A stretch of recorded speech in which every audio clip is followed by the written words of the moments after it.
Hi, welcome to the One Up Game Podcast. David here. This week you can have a chance to win the Evercade Interplay Collection 2.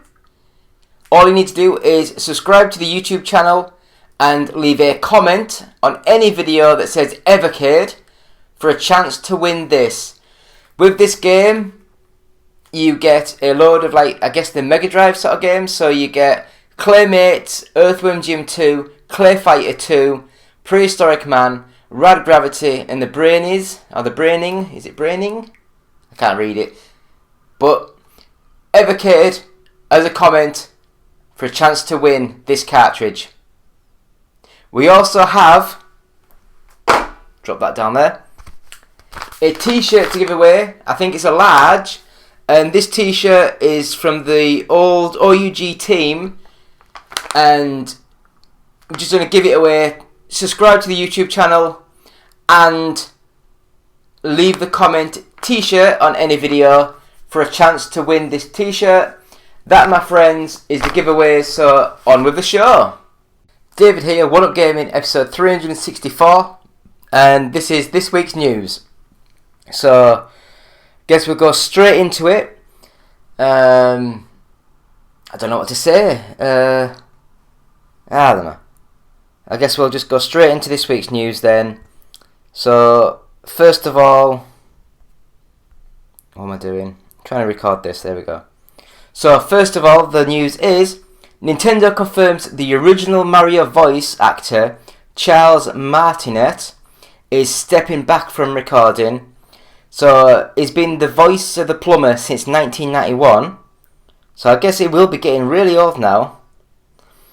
So, he's been playing the character since 1991. He'll be stepping back from recording character voices for our games. It will now serve as a Mario ambassador. Nintendo shared the news on Twitter/X, saying fans can also expect a special video message from Shigeru Miyamoto and Martinet to arrive at a later date. So he was the voice of the original Mario for Nintendo games for a long time, as far back as Super Mario 64. Charles is now moving into a new role of a Mario ambassador. With this transition, I can't speak. He will be stepping back from the recording duties. He'll continue to travel the world, sharing the joy of Mario and interacting with you all.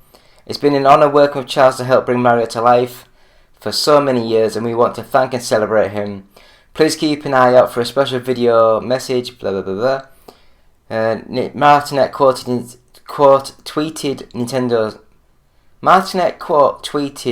Nintendo's post saying, "Oh God, my new adventure begins. You are all number one in my heart. Woohoo, woohoo!"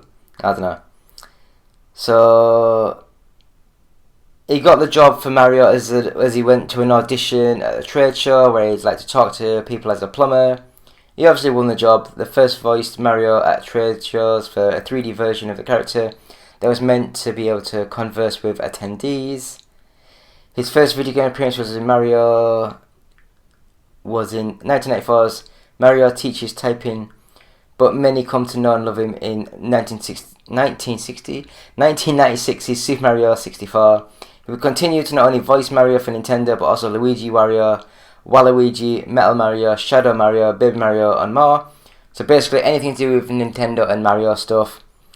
Back in 2021, Martinet said he wants to voice Mario until I drop dead. While that dream appears to be over, it's reassuring to know that he will still be spreading joy and happiness across the world with that iconic voice. What do you guys think about that? Do you think Nintendo pushed him because he's getting too old? Or do you think that Nintendo just want to get... I've completely blanked on it. The guy from the movie to do his voice. Chris... Is it? No, it's not... I don't know. I have blanked on names and I do apologise. So because of that, we will go into the next bit of news. And that, my friends, is... Starfield leaked start screen discourse addressed by Bethesda's head of publishing. Hines brands the comments as highly unprofessional coming from another dev. Bethesda head of publishing Pete Hines has spoken out in the response to remarks made by ex-Blizzard developer Mark Kern, who had previously leaked an image of Starfield's start screen and criticised its design as hasty or the work of a team that didn't care. Start screen can reveal a lot about how rushed a team was and how much pride they took in their work. Starfield's start screen either shows hasty shipping deadlines or a passionate team overworked, or a team that didn't care. Kern went on to note in a subsequent tweet that, in his experience, such screens are created at the very end of development, and that it is common for start screens to change from their pre-launch state prior to full release. It's quite common for the screen... So, having an opinion is one thing, continued the Bethesda veteran.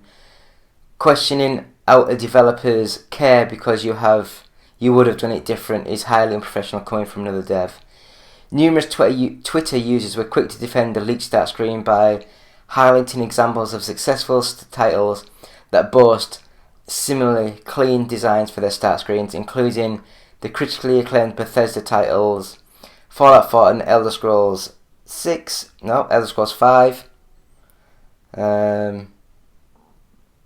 I don't see the problem. I don't know. Just going through a lot of these start screens you can see on here. Preload stuff, all that. So, do you guys care about this bloody Starfield start screen? As long as the game works and it plays well and it all runs as advertised, I couldn't give a monkey's what the hell the start screen looks like. As long as you can start, save and load, it's fine by me. But anyway, we'll move to the next bit of news, and that is NHL 24 gets a release date, cover athlete and its official reveal. NHL 24 will skate onto PS5, PS4, Xbox Series X and S and the Xbox One on October 6th, 2023.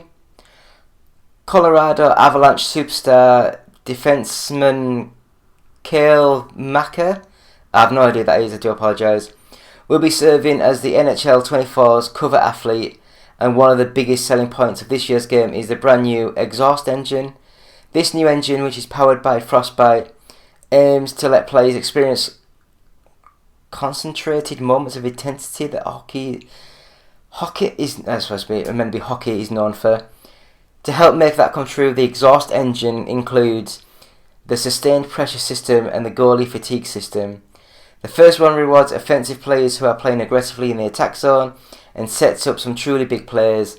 It does so by lowering your opponent's attributes temporarily and creating more space and movements for you to play in. I think it's just they don't have a clue. They haven't added anything new to it. I bet it'll come out and it'll be as good as last year's one. Nothing improved, in my opinion. But we'll see we will see what happens. Do you guys like the NHL series? I loved the fact that, was it last year or the year before, they did the NHL 94, where it came with it, which was pretty cool. But other than that, I'm not bothered about the NHL series. So next up, Call of Duty dev David Vonderhaar, I apologise if that's not how you say your name, to leave Treyarch after 18 years and 8 games. He began his career with Treyarch from Call of Duty 2, Big Red 1, through to Call of Duty Black Ops Cold War. Vonderhaar, who has been with the company since October 2004, he took to LinkedIn to share the news and thank those who have been part of his journey at Treyarch. Today I am sharing that I have left Activision and Treyarch after an incredible 18 years and 8 Call of Duty games. Vonderhaar wrote, "To my co-workers at Treyarch, I am immensely grateful for the time we invested working to improve our craft, never sitting on success and always wondering how to improve what we design and how to produce it. Thank you to the Call of Duty community for your passion, your enthusiasm, That energy is often fueled our determination as a studio and individuals. I will always be grateful for the opportunity to interact with so many of you directly online and in person. This energy will always be a massive part of me. I am staying in the games industry, working on an undisclosed project I can't discuss yet. Yeah, it's undisclosed. But I am excited about a rare and unique opportunity. I'll update you soon as possible. Treyarch celebrated Von der Haar on Twitter, thanking him and wishing him all the best for whatever next. Yeah, it's amazing. It's weird seeing some of these developers being at a company so long, because like nowadays really they're there for a few months, few years, the company gets shut down and they get moved on to a new sort of team. But have you guys enjoyed any of his games? Do you like Call of Duty? I'm not a massive fan. I like playing it, but I'm not a massive fan. So we'll go to the next bit of news. Just leave comments. Overwatch 2 director responds to Steam review bombing.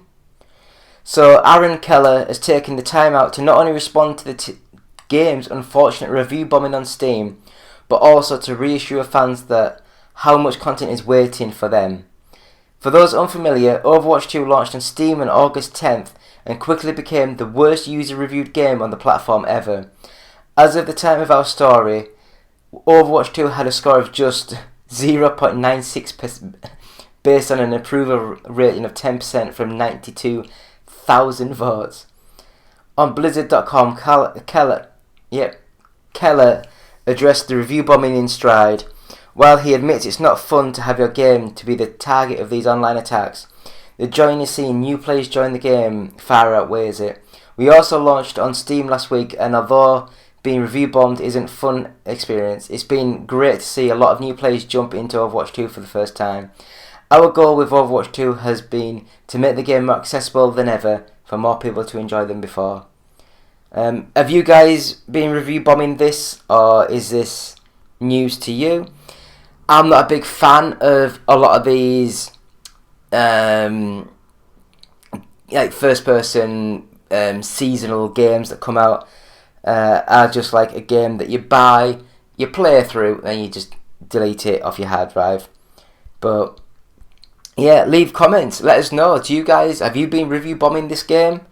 It'll be nice to know what you guys think. Anyway, how a rookie who played his first match in December almost won the Pokemon World Championships.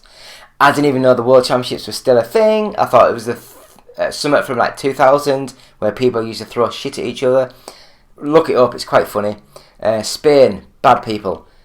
In 2023, Pokemon World Championships concluded last weekend with Japan's Shihiro Kimura defeating Michael Kelesh in the grand finals. Lost in the drama of the win was just how amazing it was that Kelesh made it in the first place.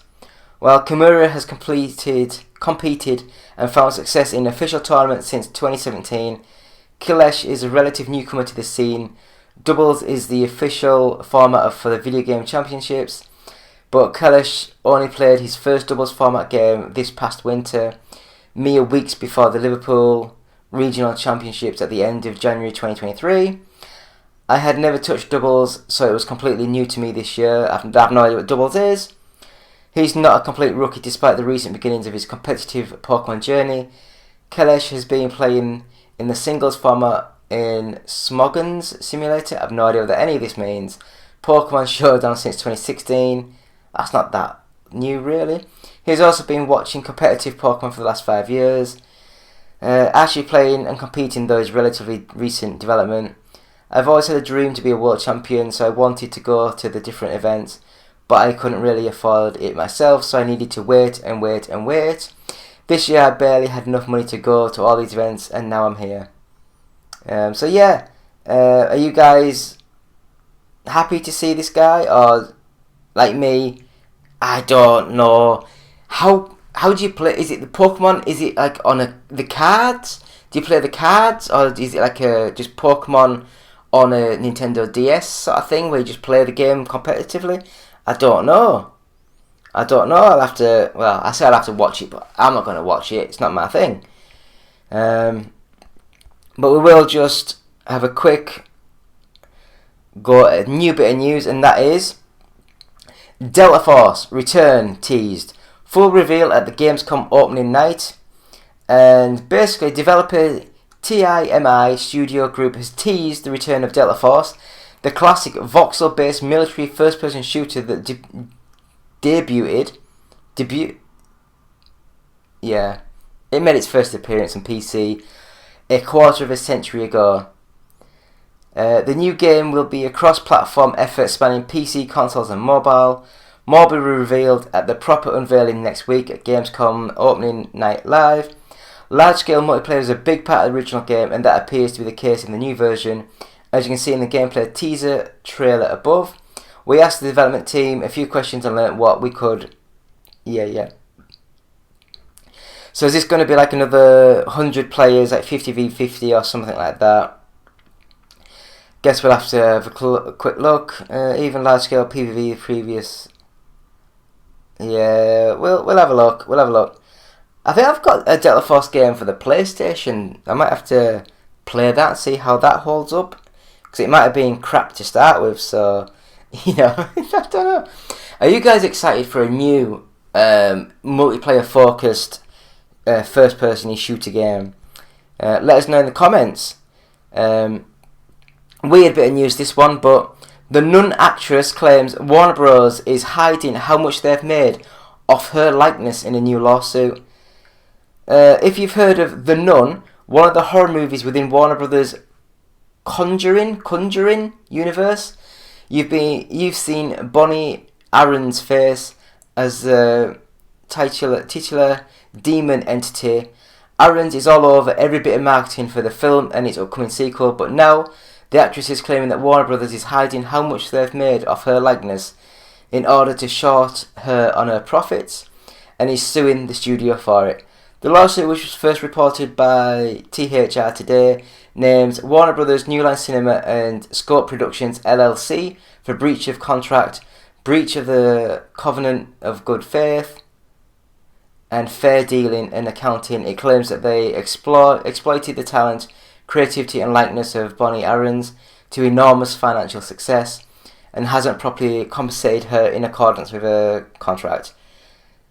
Yeah, I don't know. It's a weird one. It really is a weird one. But I guess if they made a shit ton of money from her and the marketing, then yes, she should be compensated for the money that she is owed. Have you seen the Conjuring series? I've seen one of them. I thought it was really crap. I can't even remember which one it was. I think it was some sort of house. I don't know.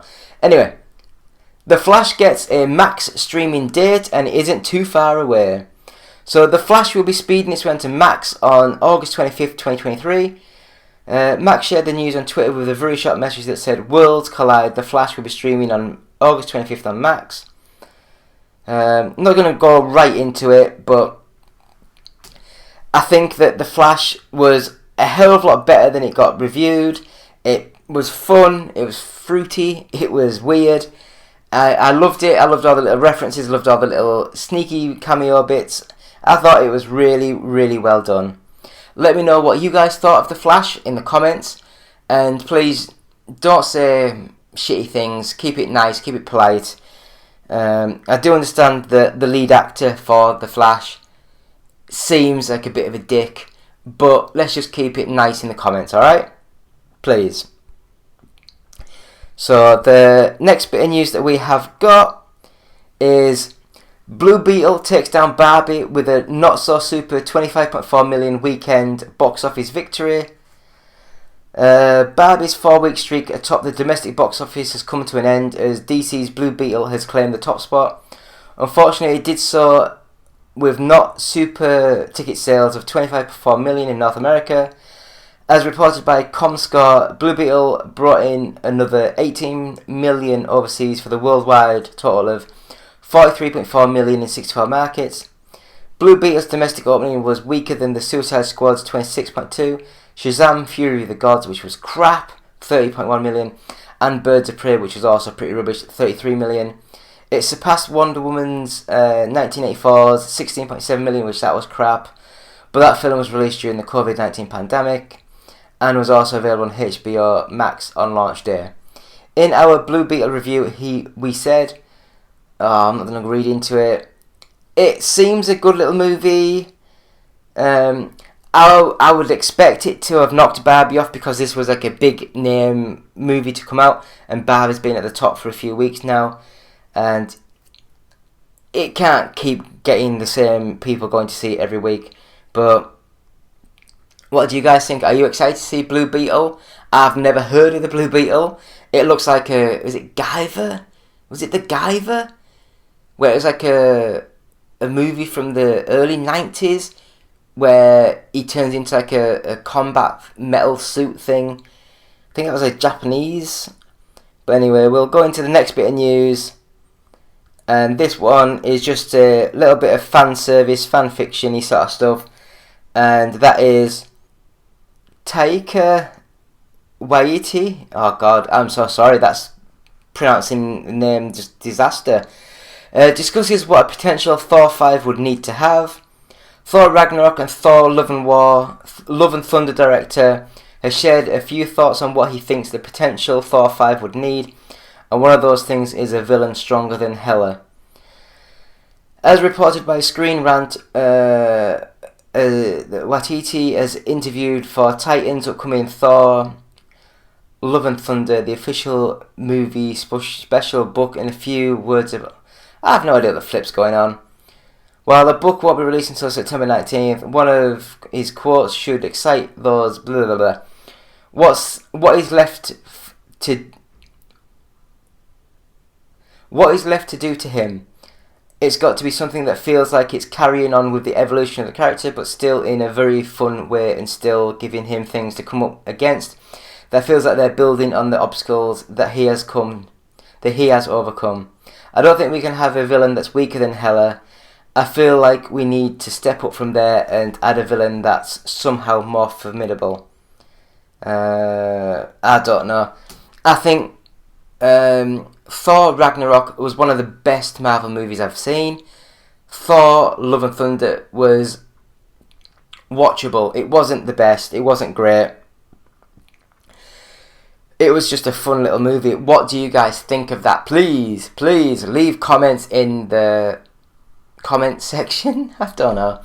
But that's the news for this, so we'll have a quick break. Thank you for watching, and we'll be back with the UK Top 40. Back in a few.